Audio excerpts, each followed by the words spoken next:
Bloody Nerdigans? This is the one and only Packer Girl 89 of Nerdigans, and today's Manga Nerdigan live reaction video is going to be for Kagurabachi chapter 105. But before I get into this recap and live reaction, we are at war with YouTube's algorithm, and it is slowly but surely killing my channel. And in order to defeat this algorithmic beast, we need you to please hit that like, share, and subscribe buttons. And because, of course, this channel, let alone this video, are not sponsored. And we ain't sponsored by Shueisha, and we ain't sponsored by Manga Plus, and we ain't sponsored by Viz. And considering how much we promote Manga Plus on this channel, it's kind of surprising, right?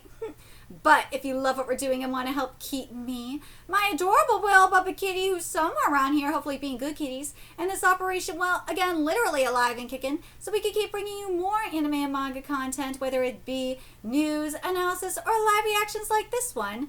Feel free to hit up our Cash App, PayPal, and Coffee. Links are in the description box below, as well as the link to our Patreon, where we are doing our anime live reaction content, because unlike YouTube, where we constantly have to worry about getting a copyright strike for showing anything on the screen, well, Patreon, we don't have to worry about that. So we can have our full setup of the anime and manga side by side and have the audio to boot, which is not only great for busting a botched localization or two, but it's great for when we cover anime original content like, say, Digimon Beat Break. And the more views and subscribers we get on Patreon, the more anime we'll cover. And hell, if you're a $10 Patreon member, you get to choose the series we cover as well. And there is a stacked fall anime season coming to a close, in which today we're going to be covering One Punch Man Season 3 and Gachi Kuda. Yesterday we covered Boku no Hero Academia Final Season, Spy Family Season 3, and Digimon Beat Break. And Fridays we cover Togenanki and Sanda, and there's even more on the way. So please check out our Patreon. The link is in the description box below. So unfortunately there is no Kagurabachi panel at Jump Festa. So yeah, there's no anime adaptation coming for Kagurabachi, as far as I know. So probably expect one getting announced next year. But besides that, last chapter of Kagurabachi got us questioning who the real hero is in all of this. Yeah, it looks like Yura is getting corrupted? Well, let's get into this chapter, see what's in store for us today. Opposite Yura, completely corrupted. Wait a second. He never drew it! Of course, only the Sword Master himself can draw it. Yet all my senses are warning me. Ooh. Even at this level of firepower. Ooh. What? What? The feeling of my flames healing the Shinoichi's encroachment on his body is suddenly gone? Even though his body is clearly connected to the Shinoichi, in other words, his connection to the Shinoichi is no longer an abnormality? Thank God! Thank you! Oh my God! Thank you, you freaking manga gods! Thank you, thank you, thank you, thank you, thank you, thank you, thank you! Oh my God, Hokusoto, you have made my freaking life right now. Because something that I was having an issue with was that it seemed like it was going to be a little too easy to purge the Sword Master from Yura's body. Now, it doesn't seem like that is the case. I am very pleased. Very pleased by this. Oh my God, I am so happy right now. Holy shit, I am so happy. Oh my God, I am so happy right now. Hold on a second.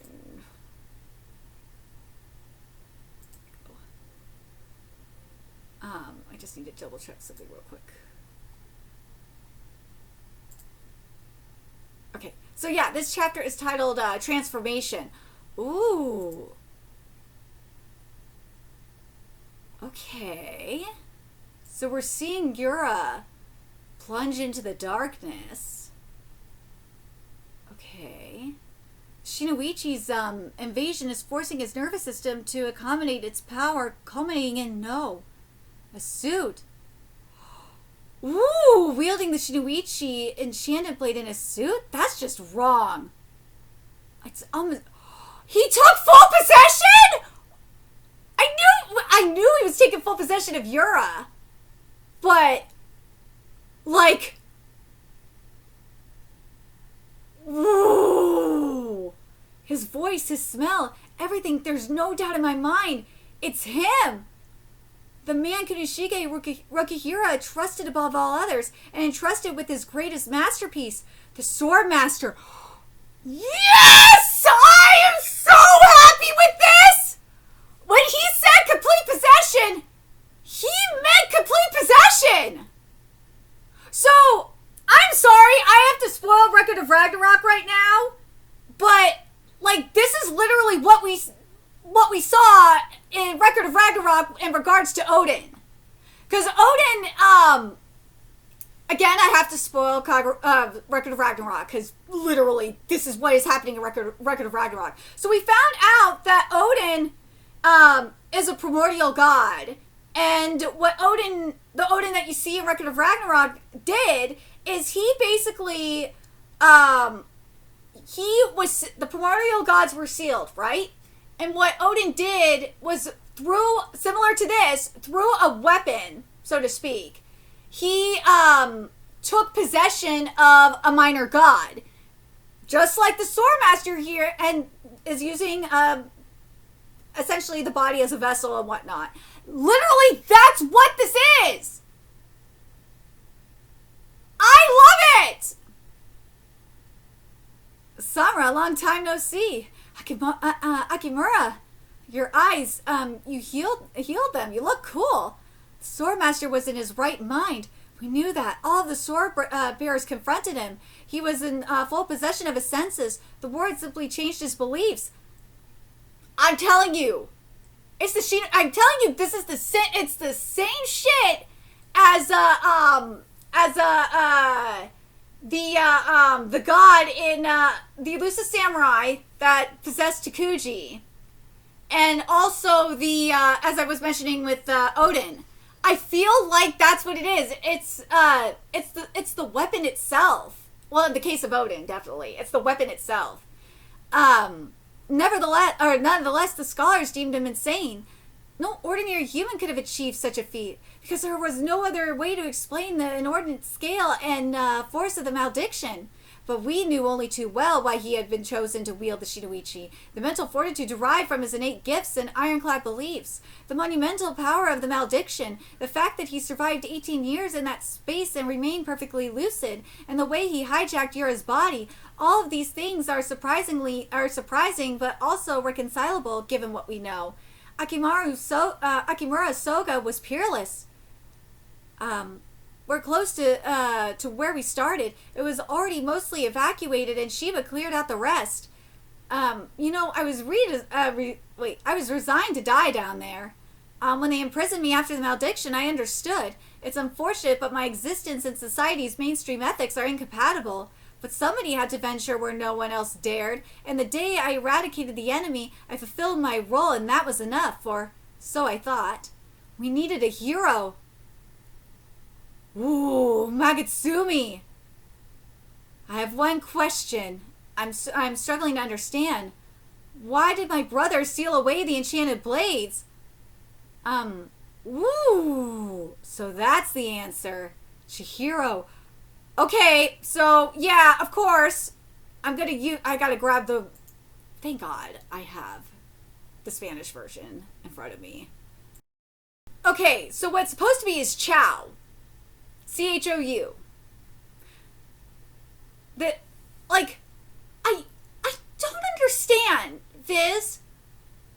I don't understand it. And this happened in, and it's not just Viz either. There's other, I'm looking at Manga Plus localizers as well.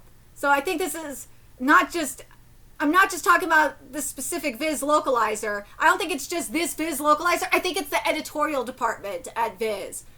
So I feel like I gotta address the Viz editors, because it's not fair to address this specific localizer, because I don't think it's their fault specifically.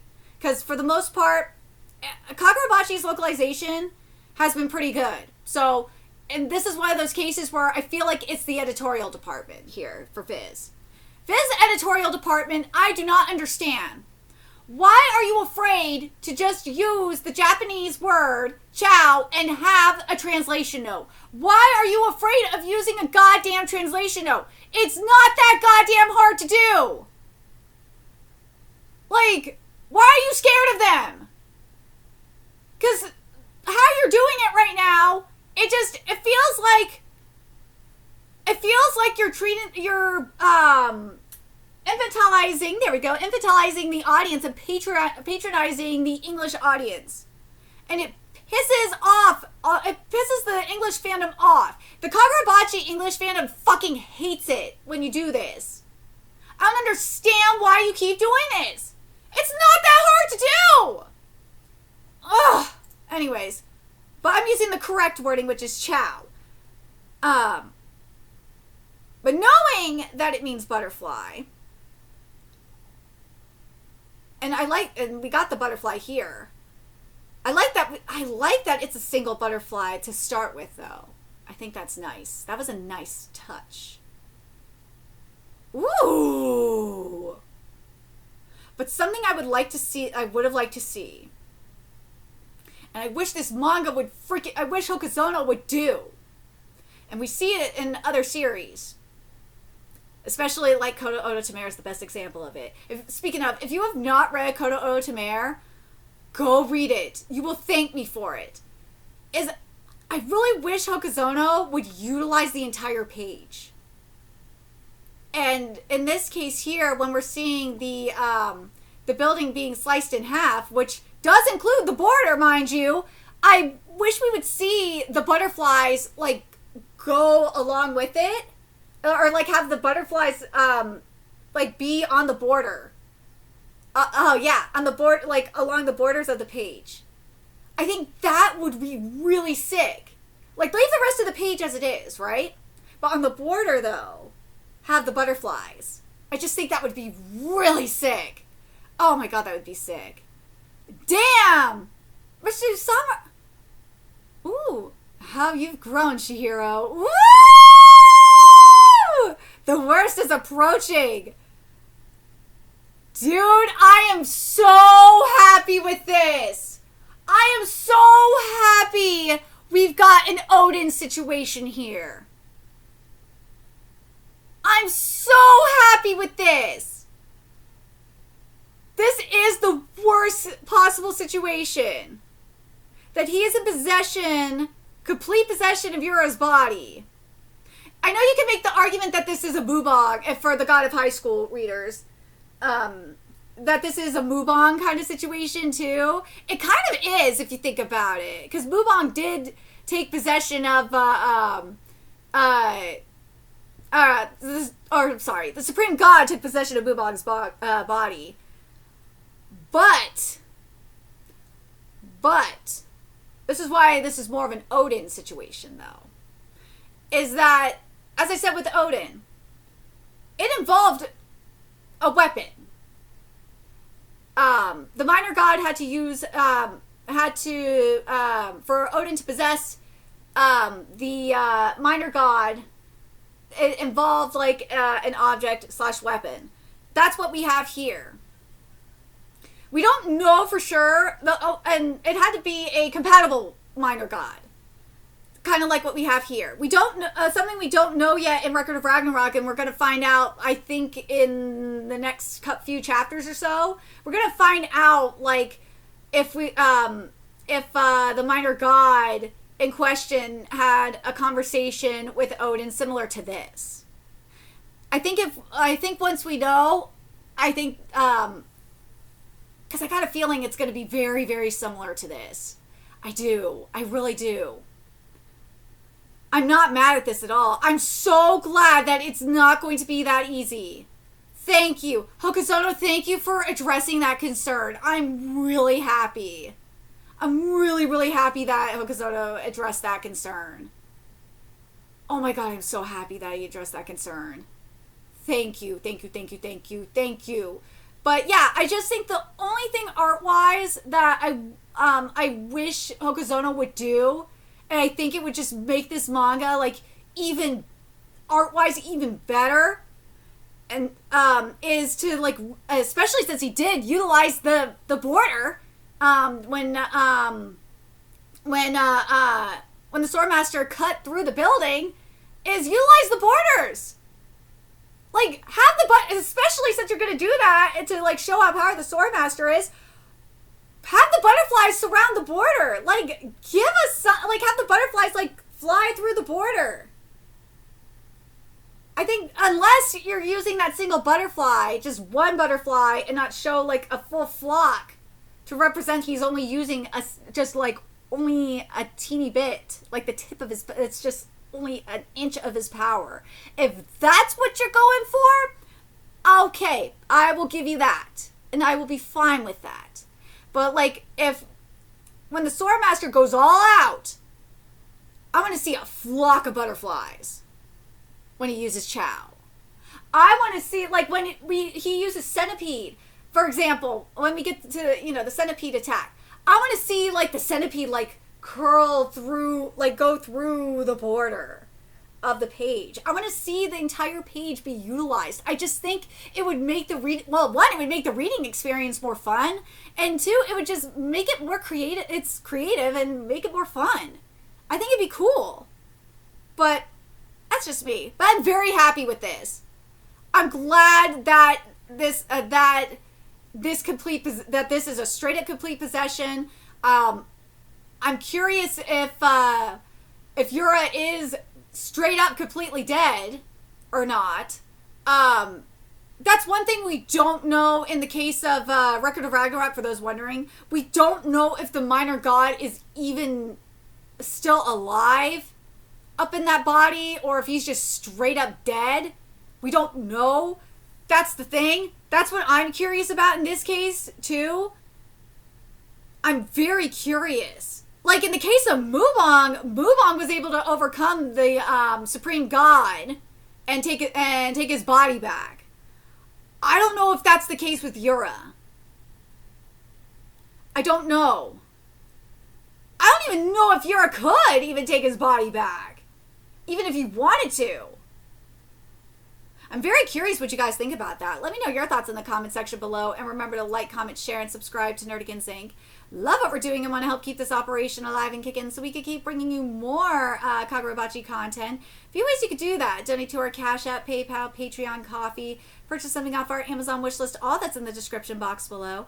Also, make sure you follow us on Twitter, Twitch, Discord, friend us on PlayStation Network. That's in the description box below as well. Until next time, Nerdigans, I will be seeing you later. Bye.